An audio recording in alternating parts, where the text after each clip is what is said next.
এতদিন ভারত পাকিস্তান সীমান্ত নিয়ে বিতর্ক শুনেছি, কিন্তু এবার সেটি পেরিয়ে বিনোদন অঙ্গনেও শুরু হলো নতুন বিতর্কের ঝড়।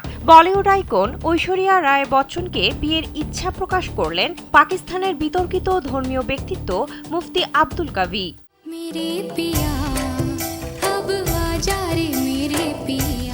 সম্প্রতি এক পডকাস্টে অংশ নিয়ে তিনি দাবি করেন, ঐশ্বরিয়ার সঙ্গে স্বামী অভিষেক বচ্চনের বিবাহ বিচ্ছেদ হলেই নাকি এই প্রাক্তন বিশ্বসুন্দরী নিজেই তাকে বিয়ের প্রস্তাব পাঠাবেন। মাত্র কয়েকটি বাক্যে আরও একবার যেন বিতর্কের কেন্দ্রে চলে আসেন মুফতি কাভি।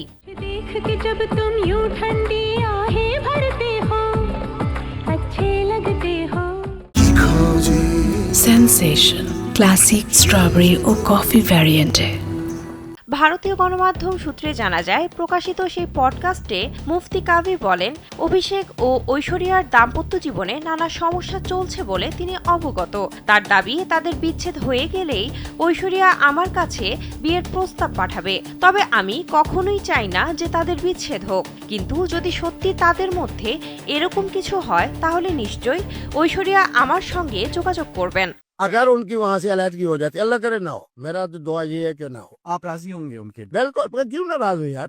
সে সময় পডকাস্টের সঞ্চালক প্রশ্ন করেন, একজন অমুসলিমকে কিভাবে তিনি বিয়ে করবেন? এর উত্তরে কাভি জানান, ঐশ্বরিয়াকে ইসলাম ধর্মে দীক্ষিত করে তার নাম রাখা হবে আয়েশা। তিনি বলেন, ঐশ্বরিয়া রায়ের মতো একজন সুন্দরী নিজের নাম হিসেবে লিখবেন আয়েশা রায়।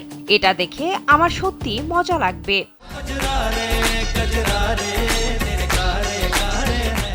পাকিস্তানের ধর্মীয় ব্যক্তিত্ব মুফতি আব্দুল কাভি এর আগেও বিভিন্ন বিতর্কিত মন্তব্যের কারণে আলোচনায় এসেছেন।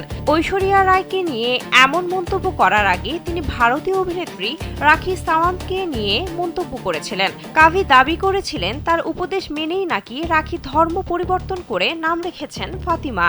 এর আগে রাখিকেও বিয়ে করার ইচ্ছা প্রকাশ করেছিলেন তিনি। বিনোদন ডেস্ক, কালবেলা।